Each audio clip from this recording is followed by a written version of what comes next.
Misi. Ya. Halo. Halo. Silakan masuk. Ya Bu, makasih. Silakan duduk Ratu. Iya Bu, makasih. Tadi dari mana? Habis dari kantin Bu, terus langsung ke sini. Oh, jam istirahat ya. Iya. Oh, jadi Ratu ada perlu apa kesini? Gimana ya Bu bilangnya?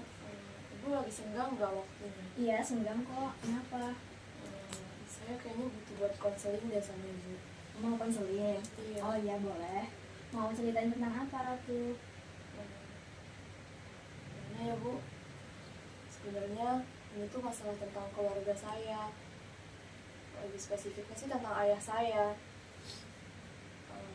Saya tuh ragu Bu sebenarnya mau ceritainnya atau enggak, tapi saya udah lama banget mendem ini. Saya takut kalau semakin lama dipendam, ini nanti malah jadi bumerang yang bikin saya makin benci sama ayah saya. Saya udah beberapa kali nyoba untuk maklumin ini, tapi kok kayaknya makin kesini makin menjadi-jadi. Makanya saya rasa saya butuh buat numpahin ini ke Ibu, lebih tepatnya ke seseorang sih. Saya pikir ya Ibu sebagai konselor adalah orang yang tepat untuk saya numpahin semua perasaan saya. Oke, jadi Ratu mau konseling individu sama Ibu ya? Iya Bu. Jadi sebelum kita mulai ke sesi konselingnya, Ibu bakal jelasin dulu nih aturan buat kita konseling. Jadi di konseling ini Ibu bakal jelasin apa itu asas-asas yang digunakan saat kita konseling. Yang pertama itu ada asas kerahasiaan. Jadi asas kerahasiaan itu Ibu akan merahasiakan semua informasi yang Ratu ceritakan kepada Ibu. Jadi yang tahu hanya Ibu sendiri gitu. Lalu yang kedua ada asas keterbukaan. Jadi Ibu harap Ratu itu mau terbuka sama Ibu agar konseling kita itu dapat berjalan dengan lancar. Dan yang ketiga itu ada asas kesukarelaan. Ratu datang ke sini atas paksaan orang lain atau atas kemauan diri sendiri? Kemauan sendiri kok Bu. Oke, kemauan sendiri ya. Iya Bu. Jadi kita nanti mau konseling menggunakan pendekatan RIBT dengan teknik kognitif. Nah, jadi apakah Ratu sudah siap? Siap Bu, insya Allah. Jadi Ratu mau mulai dari mana nih? Gimana perasaan Ratu hari ini? Boleh diceritakan ke Ibu. Gimana ya Bu? Sebenarnya saya tuh masih berat kalau mau ceritain ini ke orang lain sih khususnya. Karena menurut saya ini tuh kayak gimana ya, dibilang kesalahan tapi kayaknya bukan, tapi kok kayaknya ya emang kesalahan ayah saya sih Bu. Gak apa-apa, Ratu cerita aja, terbuka sama Ibu. Santai aja ceritanya. Jadi gini Bu, ayah saya tuh ngebikin saya punya trust issue sama dia. Dia nggak pernah nepatin janjinya. Dia selalu mudah untuk ngelontarin kalimat janji ke saya, tapi dia juga mudah banget buat ngingkarin. Contoh kecilnya, dari saya sekolah TK sampai sekarang saya udah SMA, ayah saya tuh selalu aja janji hal kecil. Kayak misalnya dulu waktu TK saya pernah ada acara di sekolah saya ya namanya anak kecil ya Bu, pasti pengen kan ayahnya untuk datang ke sekolah. Saya bilang ke ayah saya untuk bisa nggak datang gitu. Ayah saya bilang bisa, ayah saya janji, dia ngucapin kalimat janji itu untuk datang. Saya sampai waktu kecil itu, waktu saya TK itu sudah sempat pamerin ke teman-teman saya kalau orang tua saya tuh, ayah saya tuh bakal datang. Saya udah banggain itu ke teman-teman saya, tapi nyatanya sampai selesai acara ayah saya sama sekali nggak datang. Yang datang cuma ibu saya aja. Akhirnya saya sama teman-teman saya diketawain. Dan kejadian itu kontinu Bu, nggak cuma sekali itu doang. Saya pernah juga ngalamin itu di SD, SMP, SMA. Yang terakhir sih SMA kemarin Bu, waktu di sekolah ngadain acara pentas seni. Saya udah bilang ke ayah, kalau emang nggak bisa datang bilang aja nggak bisa datang. Tapi ayah selalu bilang kalau dia bisa. Akhirnya saya selalu berharap. Jadi karena kejadian itu saya bener-bener punya rasa nggak percaya lagi sama ayah saya. Saya benar-benar susah untuk percaya sama ayah saya, Bu. Rasanya setiap kalimat yang ayah saya ucapin itu kayak kalimat bohong. Saya takut, Bu, kalau hal ini tuh malah bikin saya nanti jadi benci sama ayah saya. Jadi Ratu merasa dibohongi ya, seperti itu. Iya, Bu. Saya ngerasa ayah saya nggak pernah jujur. Saya selalu nipu. Jadi menurutmu setiap janji yang ayah kamu ucapkan itu pasti berakhir dengan kebohongan ya? Iya, Bu. Saya udah nggak pernah lagi percaya sama ayah saya. Terus apa yang kamu rasakan saat ini terhadap ayah kamu? Gimana ya, Bu, bilangnya? Setiap saya ngeliat dia, yang saya pikirin itu cuma saya nggak usah sedih, saya nggak usah kecewa, saya nggak usah dibohongin. Kayak saya ngerasa, kenapa ayah tuh harus berbuat kayak gitu sama saya? Kenapa ayah harus bohong? Dan kenapa ayah nggak pernah mau jujur sama saya? Kenapa ayah nggak pernah bisa tepatin janjinya? Dan pastinya saya kecewa sih, Bu. Itu perasaan yang paling mendominasi. Oke, saya ngerti. Sepertinya kamu itu punya keyakinan bahwa ayah tuh nggak bisa dipercaya dan selalu mengecewakan. Betul begitu? Iya, Bu. Sekarang kita coba lihat lebih dalam. Apakah menurutmu semua orang yang pernah ingkar janji itu nggak bisa dipercaya selamanya? Kayaknya sih nggak semua ya, Bu. Tapi kalau mereka udah berkali-kali bohong, ya berarti mereka nggak bisa dipercaya kan, Bu? Oke, coba kita uji keyakinan ini ya. Apakah ada di saat dimana ayah Ratu itu pernah menepati janji? Ya, Bu, saya lihat dulu. Kayaknya pernah sih, Bu. Waktu saya kecil dulu, ayah saya pernah janji buat beliin saya sepeda, terus dibeliin.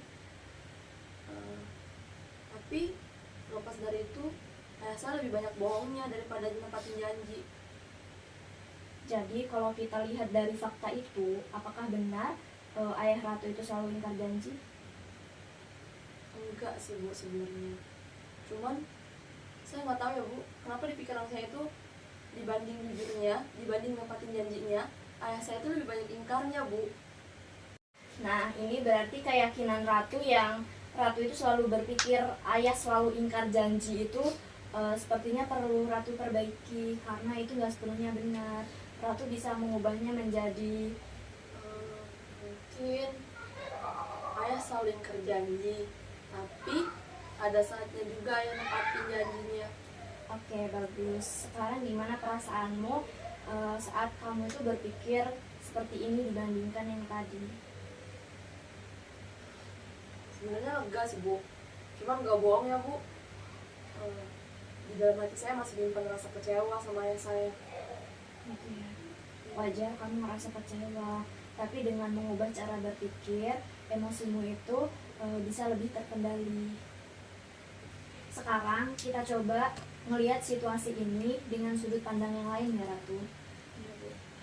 Apa yang mungkin menjadi alasan ayah Ratu itu sering ingkar janji?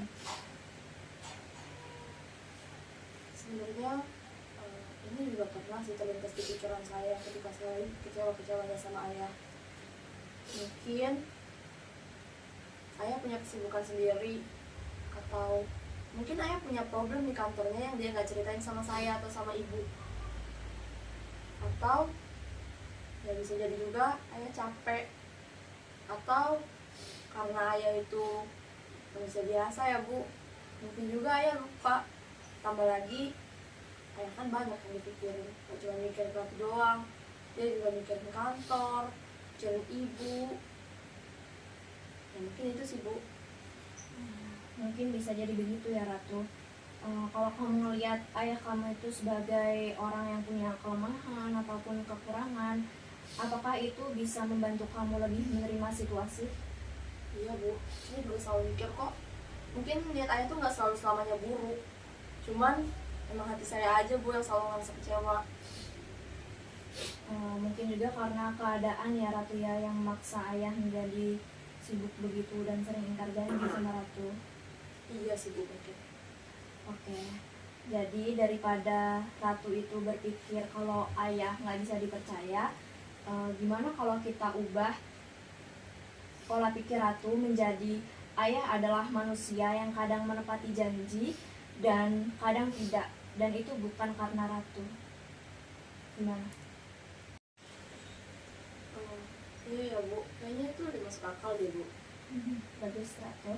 Oke, jadi hari ini kita udah ngeliat gimana sih keyakinan kita itu bisa mempengaruhi perasaan dan tindakan kita. Kita juga udah belajar mengenai pikiran irasional dengan yang lebih realistis. Apa yang kamu pelajari dari sesi konseling kita pada hari ini? Mungkin dari sesi konseling kali ini saya jadi lebih mikir kalau sebenarnya nggak semua hal tentang ayah saya itu buruk. Mungkin saya juga bisa lihat dari sudut pandang yang lain supaya saya nggak terlalu terbebani secara emosional. Mungkin juga saya nggak boleh ya Bu naruh ekspektasi yang terlalu tinggi sama ayah saya.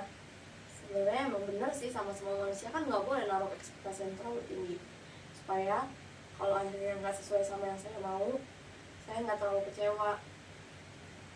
Oke, bagus Ratu. Jadi sebagai langkah selanjutnya, gimana kalau kamu itu nyoba berbicara dengan ayah kamu tanpa menganggap semua kata-katanya itu sebuah kebohongan. Kamu bisa mencoba mengamati apakah ada perubahan pada ayah kamu. Apakah bisa, Ratu? Menarik sih Bu, nanti saya bakal coba deh Bu. Saya setuju sama Ibu. Oke, Makasih ya Bu. saya senang dengarnya. Terima kasih juga Ratu sudah mau berbagi cerita sama Ibu. Ratu sudah mau percaya sama Ibu. Jadi Ibu harap ini bisa ngebantu Ratu jadi lebih baik lagi. Berhubung sesi konseling hari ini kita sudah selesai, jam pelajaran juga sudah masuk nih. Ratu boleh meninggalkan ruangan BK. Dan jika masih ada yang ingin Ratu sampaikan kepada Ibu, kita bisa mengatur lagi jadwalnya. Dan kita akan melakukan konseling berikutnya jika Ratu masih membutuhkan konseling sama Ibu, gitu ya. Ya Bu. Oke. Kasih ya Bu. Jadi kalau gitu saya balik ke kelas ya Bu. Oh, mau langsung aja nih Iya. Ratu. Saya nanti kelas gini lagi. Ini tadi punyanya si Melinda Bu. Oh. Dia nitip. Langsung ke kelas ya Ratu, jangan ke kantin loh. Ya Bu. Kalau gitu saya ke kelas ya Bu. Iya.